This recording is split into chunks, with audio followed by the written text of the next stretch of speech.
नमस्कार साथियों, स्वागत है आपका हमारे YouTube चैनल में और हम देख रहे हैं हिंदी नेट सेट अध्ययन। आज हम देखेंगे सर्वनाम। कल हमने पढ़ा था संज्ञा, संज्ञा की परिभाषा, संज्ञा के भेद, यह सब कुछ हमने कल पढ़ा था और आज हम पढ़ेंगे सर्वनाम। उसमें भी सर्वनाम की व्याख्या, सर्वनाम के भेद, प्रकार, एक ही बात। भेद और प्रकार एक ही बात है, याद रखना। कल भी बताया था और आज भी बता रहे हैं। तो आज हम पढ़ना प्रारंभ करते हैं सर्वनाम। हमारा नेट सेट का पाठ्यक्रम भी पढ़ाना जारी है और नेट सेट का पाठ्यक्रम उस पर भी वीडियो बनाना जारी है। उस पर हमने नई इकाई प्रारंभ की है पढ़ाना, कहानियों की, वो भी पढ़ाना जारी है और ये भी पढ़ा रहे हैं। तो सर्वनाम की परिभाषा यह हम देखते हैं। तो सर्वनाम की परिभाषा क्या है? जो शब्द संज्ञा के स्थान पर प्रयोग किए जाते हैं उन्हें सर्वनाम कहते हैं। यानी जो शब्द संज्ञा शब्द के स्थान पर प्रयोग किए जाते हैं उन्हें सर्वनाम कहते हैं, याद रखना। अभी यहाँ पर कल हमने यदि संज्ञा की परिभाषा देखी तो संज्ञा की परिभाषा क्या है? संज्ञा की परिभाषा है कि किसी व्यक्ति, वस्तु, स्थान आदि के नामों को दर्शाने वाले शब्द को संज्ञा कहते हैं। तो उन संज्ञा किसी व्यक्ति के नाम के स्थान पर, किसी स्थान के नाम के जगह पर उन जिन शब्दों का प्रयोग किया जाता है उन्हें सर्वनाम कहते हैं। यहाँ पर एक छोटा सा परिच्छेद हम पढ़ेंगे, अनुच्छेद पढ़ेंगे और उसके आधार पर हमें समझ में आ जाएगा कि कौन सा है। तो यहाँ पर परिच्छेद क्या है?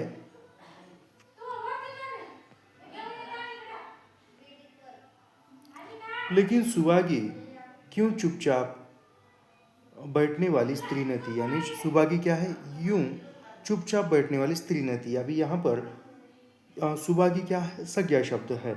वह क्रोध, अभी यहाँ पर वह जो शब्द है वह सुभागी के लिए ही इस्तेमाल किया गया है। क्रोध से भरी हुई कालिका दिन के घर गई और उसकी स्त्री को खूब लतेड़ा। कल का बानी आज का सेठ खेत जोतने चले हैं। देखे कौन मेरे खेत में हल ले जाता है। अपना अपना और उसका लहू एक कर दूं। पड़ोसी ने उसका पक्ष लिया। सब तो सब तो है आपस में, यह चढ़ा उतरी नहीं करना चाहिए। जो शब्द संज्ञा के स्थान पर प्रयोग किए जाते हैं, यानी जो शब्द संज्ञा के स्थान पर प्रयोग किए जाते हैं, अभी यहाँ पर सुभागी, ये वह शब्द किसके लिए? सुभागी के लिए इस्तेमाल किया गया है। उसके बाद उसका यानी किसका पक्ष लिया? सुभागी का लिया। यानी जिस किसी परिच्छेद में, किसी वाक्य में बार बार वही नाम आ रहा है तो उस नाम के स्थान पर जो अन्य शब्द इस्तेमाल किया जाता है उसे ही सर्वनाम कहते हैं, याद रखना। काफ़ी आसान है, उतना दिमाग लगाने की आवश्यकता नहीं है यदि आसानी से समझोगे तब, अन्यथा कुछ नहीं। पढ़ोगे तो आगे बढ़ोगे, नहीं तो जहाँ पर है वहीं पे रहोगे। तो यहाँ पर सर्वनाम के भेद और प्रकार बताते हैं। सर्वनाम के भेद और प्रकार एक ही बात है। प्रकार और भेद एक ही है। यानी प्रकार भेद, कभी प्रकार न पूछकर भेद पूछा तो भी वही आएगा और कभी भेद पूछा और प्रकार आपने पढ़ा है तो वही बात है, याद रखना। तो सबसे प्रथम क्या आएगा? पुरुषवाचक। सबसे प्रथम सर्वनाम के भेदों में पुरुषवाचक सर्वनाम आएगा। पुरुषवाचक के भी भेद है। पुरुषवाचक के कौन से? उत्तम पुरुष, मध्यम पुरुष और अन्य पुरुष, यह है। उसके बाद क्या है? निजवाचक, निजवाचक, फिर निश्चयवाचक, फिर अनिश्चयवाचक, संबंधवाचक और प्रश्नवाचक। ये क्या है? सर्वनाम के भेद है। सर्वनाम के कितने भेद होते हैं मूलतः? 1, 2, 3, 4, 5 और 6। यानी सर्वनाम के मूलतः 6 भेद होते हैं, 6 प्रकार होते हैं, याद रखना। सर्वनाम के मूलतः कितने भेद होते हैं कभी पूछा जाएगा तो 6 भेद होते हैं। कौन कौन से होते हैं 6 भेद? तो पुरुषवाचक, निजवाचक, निश्चयवाचक, अनिश्चयवाचक, संबंधवाचक और प्रश्नवाचक। ये 6 भेद जो है किसके हैं? सर्वनाम के 6 भेद है, याद रखना। अभी जो पुरुषवाचक भेद है उस पुरुषवाचक के मूलतः उपप्रकार है, यानी उपभेद है, वो कितने हैं? तो वह 3 है। उत्तम पुरुष, मध्यम पुरुष और अन्य पुरुष। उत्तम पुरुष, मध्यम पुरुष, अन्य पुरुष, यह किस सर्वनाम के उपभेद है? तो पुरुषवाचक सर्वनाम के उपभेद है, याद रखना, पूछा जाएगा परीक्षा में। जो इंटरव्यू में जाओगे तो ऐसे ही सवाल पूछे जाते हैं इंटरव्यू में। जो अन्य प्रतियोगी एग्ज़ाम हो उसमें भी व्याकरण काफ़ी महत्वपूर्ण रहता है। अभी पुरुषवाचक सर्वनाम क्या होता है ये हम देखेंगे। पुरुषवाचक सर्वनाम पुरुषो यानी पुरुषवाचक सर्वनाम यानी क्या है, स्त्री या पुरुष के नाम के बदले, यानी पुरुषवाचक सर्वनाम क्या है कि स्त्री और पुरुष इनके नामों के बदले जो शब्द आता है उसको क्या कहते हैं, पुरुषवाचक सर्वनाम कहते हैं। उत्तम पुरुष अर्थात मैं, अधम, मध्यम पुरुष। पुरुषवाचक सर्वनाम में क्या आएगा, पुरुषवाचक सर्वनाम स्त्री या पुरुष के नाम के बदले, यानी पुरुषवाचक सर्वनाम में क्या है, स्त्री अथवा पुरुष इन दोनों के नाम के बदले जो उत्तम पुरुष अर्थात मध्यम पुरुष अर्थात तुम, अन्य पुरुष अर्थात ये जो है ये हम पढ़ेंगे नीचे, इसके उपप्रकार हम देख लेंगे तब ये समझ में आएगी परिभाषा। पुरुष अर्थात वह आदि, उत्तम पुरुष में लेखक या वक्ता आता है, मध्यम पुरुष में पाठक, यानी मध्यम पुरुष में कौन आता है, पाठक आता है, या श्रोता। अन्य वर्ग में लेखक और श्रोता को छोड़कर अन्य लोग आते हैं। इस प्रकार तीन भेद होते हैं, यानी इस प्रकार तीन भेद होते हैं। कौन कौन से होते हैं, पुरुषवाचक सर्वनाम कौन से हैं, स्त्री या पुरुषों के नाम के बदले में आते हैं। स्त्री या पुरुषों के नाम के बदले में जो शब्द आते हैं उसको क्या कहते हैं, तो उसको कहते हैं पुरुषवाचक सर्वनाम। उत्तम पुरुष अर्थात मध्य पुरुष, उत्तम पुरुष मतलब कौन है, मध्य पुरुष, यानी दो व्यक्ति है इनके बीच में जो है उसको क्या है, उत्तम पुरुष मतलब कौन है, मध्यम पुरुष, यानी मध्यस्थ है जो मध्यम पुरुष अर्थात तुम, यानी कोई और। पुरुष अर्थात वह आदि, उत्तम पुरुष में लेखक, यानी उत्तम पुरुष में कौन आएगा, लेखक आएगा, यानी अध्यापक और टीचर और छात्र पढ़ रहे हैं, टीचर पढ़ा रहा है, छात्र पढ़ रहे हैं, और इनके बीच में किसका लिखा द्वारा पढ़ा जा रहा है, लेखक की कृति पढ़ाई जा रही है। तो उत्तम पुरुष में कौन आएगा, लेखक या वक्ता आता है। मध्यम पुरुष में पाठक, यानी मध्यम पुरुष में कौन आएगा, पाठक, मतलब कौन है, पाठ करने वाले कौन है, तो वह टीचर या छात्र। श्रोता और अन्य पुरुष में लेखक, यानी अन्य पुरुष में भी लेखक आता है, श्रोता को छोड़कर अन्य लोग आते हैं। इस प्रकार तीन भेद होते हैं किसके, पुरुषवाचक सर्वनाम के। अभी वो तीन भेद कौन कौन से हैं, तो उत्तम पुरुष, मध्यम पुरुष और अन्य पुरुष। उत्तम पुरुष कौन सा है, जो सर्वनाम हम अपने लिए प्रयोग करते हैं, यानी जो सर्वनाम हम अपने लिए प्रयोग करते हैं, खुद के लिए प्रयोग करते हैं, उन्हें क्या कहते हैं, तो उन्हें कहते हैं सर्वनाम। उत्तम पुरुष किसको कहा जाता है, जो सर्वनाम, यानी किसी वाक्य में, किसी परिच्छेद में, किसी अनुच्छेद में जो सर्वनाम हम खुद के लिए प्रयोग करते हैं, खुद के नाम की जगह पर हम बताते हैं, तो उनको क्या कहते हैं, तो उत्तम पुरुष कहा जाता है, याद रखना। अभी उसमें क्या है, जैसे मैं आज घर पे ही हूँ, हम आज कहीं जाएंगे, मेरी आज छुट्टी है, हमें आपने बताया नहीं, हमारा देश महान है। यानी मेरे बदले, यानी खुद के नाम के बदले जिन शब्दों का प्रयोग किया जाता है उन्हें उत्तम पुरुष कहा जाता है, याद रखना। उत्तम पुरुष में कौन कौन से शब्द आते हैं, तो उत्तम पुरुष में हम, मैं, हम, मेरा, मेरी, हमें, हमारा, यह जो है उत्तम पुरुष में आने वाले शब्द है, याद रखना। उसके बाद मध्यम पुरुष की परिभाषा क्या होगी, सुनने वाले के लिए हम जिस सर्वनाम का प्रयोग करते हैं, यानी हम बोल रहे हैं और कोई और सुन रहा है, श्रोता है, और उसके लिए जिन शब्दों का प्रयोग किया जाता है वह कौन से है, मध्यम पुरुष के रूप में आता है, उन्हें मध्यम पुरुष कहते हैं। सुनने वाले के लिए हम जिस सर्वनाम का प्रयोग करते हैं उन्हें मध्यम पुरुष कहा जाता है, यानी सुनने वाला कोई, अभी मैं बोल रहा हूँ, आप सुन रहे हो, तो आपके लिए जिन शब्दों का, जिन सर्वनाम का उपयोग किया जाता है उन्हें मध्यम पुरुष कहा जाता है, याद रखना। जैसे क्या है, तू, तुम, तुम्हारा, तुम्हारी, आपका, ये जो है यह क्या है, मध्यम पुरुष के सर्वनामिक शब्द है, याद रखना। जैसे तुम आज स्कूल गए नहीं हो, तुमने देखा है बहुत अंधेरा है बाहर, तेरा यहाँ आना उचित नहीं है, तुम्हारी बातचीत मुझसे हो रही है,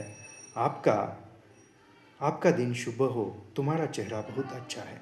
यह क्या है, तो यह मध्यम पुरुष वाले शब्द है। अभी अन्य पुरुष देखते हैं। अन्य पुरुष में क्या आएगा? बोलने वाले तथा सुनने वाले व्यक्ति के अतिरिक्त, यानी बोलने वाले और सुनने वाले मतलब कोई पढ़ा रहा है, अध्यापक पढ़ा रहा है, बच्चे सुन रहे हैं, छात्र सुन रहे हैं, उसके अतिरिक्त किसी और के बारे में बता रहे हैं। बोलने वाले तथा सुनने वाले व्यक्ति के अतिरिक्त किसी दूसरे व्यक्ति के लिए जिस सर्वनाम का प्रयोग होता है उन्हें अन्य पुरुष कहते हैं। यानी टीचर पढ़ा रहा है, मैं पढ़ा रहा हूँ, आप सुन रहे हैं छात्र, तो मैं किसी और के बारे में आपको बता रहा हूँ, तो उसके लिए जिन शब्दों का प्रयोग किया जाता है उन्हें अन्य पुरुष कहते हैं। याद रखना, जैसे वे, वह। जैसे वे आज आए नहीं है, वह तो बहुत होशियार लड़का था, आज क्लास में नहीं है। उसका चेहरा देखकर ही मुझे एक खुशी महसूस होती है, यानी किसी और के बारे में मैं बता रहा हूँ। तो याद रखना, उत्तम पुरुष मतलब क्या है? खुद के नाम की जगह पर, यानी खुद के नाम की जगह पर या खुद के बारे में जो इस्तेमाल सर्वनाम होते हैं उसको उत्तम पुरुष कहते हैं। मध्यम पुरुष किसको कहते हैं? तो मध्यम पुरुष कोई सुनने वाला है, कोई और सुनने वाला है, तो उसके बारे में कहने वाले शब्दों को मध्यम पुरुष कहा जाता है। और अन्य पुरुष म्हणजे अन्य पुरुष कहने का अर्थ है कि श्रोता, वक्ता और श्रोता, इसको छोड़कर जो अन्य के बारे में कह रहे हैं उनको अन्य पुरुष कहते हैं। अभी ये हुए पुरुषवाचक सर्वनाम के जो उपभेद थे उनकी परिभाषा। अभी मेन भेद कौन से है वह हम देखेंगे। निजवाचक सर्वनाम, जो सर्वनाम स्वयं अपने के लिए प्रयोग किए जाते हैं। अभी निजवाचक मतलब क्या है? निज मतलब क्या है? निजी रखना, यानी खुद के बारे में। जो सर्वनाम स्वयं अपने के लिए प्रयोग किए जाते हैं उन्हें निजवाचक सर्वनाम कहते हैं। जैसे आप, स्वयं, स्वतः, अपने आप, खुद आदि। यानी निजवाचक सर्वनाम क्या है? जो सर्वनाम स्वयं अपने लिए प्रयोग किए जाते हैं उन्हें निजवाचक सर्वनाम कहते हैं। जैसे आप, स्वयं, स्वतः, ये। आगे बढ़ते हैं। निश्चयवाचक सर्वनाम। निश्चयवाचक सर्वनाम क्या है? वह सर्वनाम जो पास या दूर किसी वस्तु की ओर संकेत करते हैं। निश्चयवाचक मतलब क्या है? कोई एक वस्तु है, कोई पास है या दूर है, एक निश्चित ये करता है, संकेत करता है निश्चित वस्तु की ओर, उसको निश्चयवाचक सर्वनाम कहते हैं। जो सर्वनाम, वह सर्वनाम जो पास या दूर किसी वस्तु की ओर संकेत करते हैं उन्हें निश्चयवाचक सर्वनाम कहते हैं। जैसे यह बहुत अच्छा पौधा है, मतलब क्या है? हमारे नज़दीक है, उसे तो देखा था मैंने, ये बहुत अच्छे है, वे, वह आदि। ये कौन से है? यानी निश्चयवाचक सर्वनामिक शब्द कौन से? यह, उसे, वे, ये, वह, ये है। याद रखना। अनिश्चयवाचक सर्वनाम। अनिश्चयवाचक सर्वनाम में कौन से है? वह सर्वनाम जो किसी अनिश्चित वस्तु या व्यक्ति का बोध कराते। अनिश्चय मतलब क्या है? जो ऐसी वस्तु है या ऐसा कोई व्यक्ति है, अनिश्चित रूप से, अनिश्चित किसी वस्तु या किसी व्यक्ति का बोध कराते, उन्हें अनिश्चयवाचक सर्वनाम कहते हैं। जैसे कोई कुछ, यानी वहाँ पे कुछ लोग थे, यहाँ पे कोई कुछ बोल रहा था, कोई निश्चित है क्या? कोई है मतलब कुछ भी हो सकता है। यहाँ पे कुछ लोग थे, कुछ मतलब कोई एक निश्चित संख्या है क्या? 2, 3, 4, 5 है क्या? ऐसे कोई कुछ मतलब 10 भी हो सकते हैं, 2 भी हो सकते हैं, ऐसा कुछ निश्चित वहाँ पर बताया नहीं जा सकता। इसको अनिश्चयवाचक सर्वनाम कहते हैं। याद रखना। उसके बाद है संबंधवाचक सर्वनाम। संबंधवाचक सर्वनाम, एक मिनट। संबंधवाचक सर्वनाम, जिन सर्वनाम शब्दों से किसी वस्तु, व्यक्ति या घटना आदि से संबंध प्रकट हो उसे संबंधवाचक सर्वनाम कहते हैं। जैसे जो, जिसे, जैसे। यानी क्या है? संबंधवाचक सर्वनाम में क्या है? जिन सर्वनाम शब्दों से, यानी कोई सर्वनाम शब्द है और उस सर्वनाम शब्दों से किसी वस्तु, व्यक्ति या घटना, जिन सर्वनामिक शब्दों से किसी वस्तु, व्यक्ति, घटना आदि से कुछ संबंध प्रकट होता है, यानी कोई व्यक्ति है उससे कुछ संबंध प्रकट हो रहा है, कोई घटना है उस घटना से हमारा कुछ संबंध प्रकट हो रहा है, तो उसको क्या कहते हैं? तो संबंधवाचक सर्वनाम कहते हैं। वो शब्द कौन से हैं? जो, जिसे, जैसे, ये है। जैसे वह किताब जिसकी थी उसे मिल गई, यानी कोई किताब है जिसकी थी उसे मिल गई, जिसकी लाठी उसकी भैंस, यानी किसी वस्तु के बारे में संबंध स्थापित कर रहे हैं तो उसको संबंधवाचक शब्द कहते हैं, संबंधवाचक सर्वनाम कहते हैं। याद रखना। अभी उसके बाद क्या है? प्रश्नवाचक सर्वनाम। अभी प्रश्नवाचक मतलब क्या है? इससे कोई प्रश्न बनता हो या कोई प्रश्न पूछ रहा है, इससे जिन सर्वनाम शब्दों से किसी व्यक्ति वस्तु के विषय में प्रश्न पूछे जाते हैं, यानी जिन वाक्य में या जिन शब्दों से कोई प्रश्न पूछ रहा है, ये पता चले तुम्हारा नाम क्या है, तुम कहाँ के हो, तुम कैसी लड़की हो, यह जो है जिन सर्वनाम शब्दों से किसी व्यक्ति वस्तु के विषय में प्रश्न पूछे जाते हैं उन्हें प्रश्नवाचक सर्वनाम कहते हैं। जैसे कौन, किसका, तुम किसका लड़का हो, तुम कौन हो, कहाँ से आए हो और कहाँ जा रहे हो, है ना। तो जिन शब्दों से प्रश्न पूछने का बोध हो रहा है उसको प्रश्नवाचक सर्वनाम कहते हैं। याद रखना, यह कलम किसकी है, तुम क्या कर रहे हो, ये क्या है, प्रश्न हुए। अब यहाँ पर हम थोड़ा सा ये देखेंगे वो कौन कौन से शब्द है। मैं उत्तम पुरुष, यानी उत्तम पुरुष में एक वचन बहुवचन कौन कौन से आते हैं यह देखेंगे हम। कारक, कर्ता न, यानी न कर्ता लगने पर उत्तम, मैं उत्तम हूँ, मैं उत्तम पुरुष, यानी उत्तम पुरुष में मैं, इसका एक वचन बहुवचन क्या होता है देखते हैं। एक वचन में मैं और बहुवचन में क्या आएगा, हम। एक वचन में मैंने और बहुवचन में हमने, यानी मैंने कहा था, यानी मैं अकेला हूँ तो मैं क्या कहूँगा, मैंने कहा था कि ये एग्जाम में आएगा। दो तीन व्यक्ति बोल रहे तो क्या बोलेंगे, हम, एक समूह है तो क्या बोलेगा वो समूह, हमने कहा था कि तुम आज बारिश आएगी। मैं, हम लोग, यानी मैं, हम लोग। अभी कर्ता न लगने पर क्या क्या रहेगा, मध्यम पुरुष, यानी मध्यम पुरुष में क्या है, तू तुम, यानी एक वचन में मध्यम पुरुष तू तुम है तो उसका बहुवचन क्या होगा, आप होगा। तो इस प्रकार यह पढ़ी, ये पीडीएफ हमारे टेलीग्राम चैनल पर मैं भेज दूंगा, आप वो टेलीग्राम चैनल ज्वाइन कर सकते हैं। टेलीग्राम चैनल पर लगभग हिंदी नेट सेट का जो भी पाठ्यक्रम है वो भी, उसके भी नोट्स प्रदान किए जाते हैं। और ये व्याकरण की पढ़ा रहा हूँ, ये पीडीएफ भी मैं वहाँ पर सेंड कर दूंगा। उस चैनल की जो लिंक है वीडियो के डिस्क्रिप्शन में मिल जाएगी, आप वहाँ जाकर टेलीग्राम चैनल ज्वाइन करके नोट्स प्राप्त कर सकते हो। जो भी हम चैनल पर पढ़ाते हैं वो नोट्स वहाँ पर आपको उपलब्ध कराए जाते हैं। तो यह सब कुछ हम निःशुल्क पढ़ाते हैं और निःशुल्क अध्ययन करने के लिए हमारे चैनल को सब्सक्राइब कीजिए, लाइक कीजिए और शेयर करना मत भूलिए। मिलते हैं नेक्स्ट वीडियो में।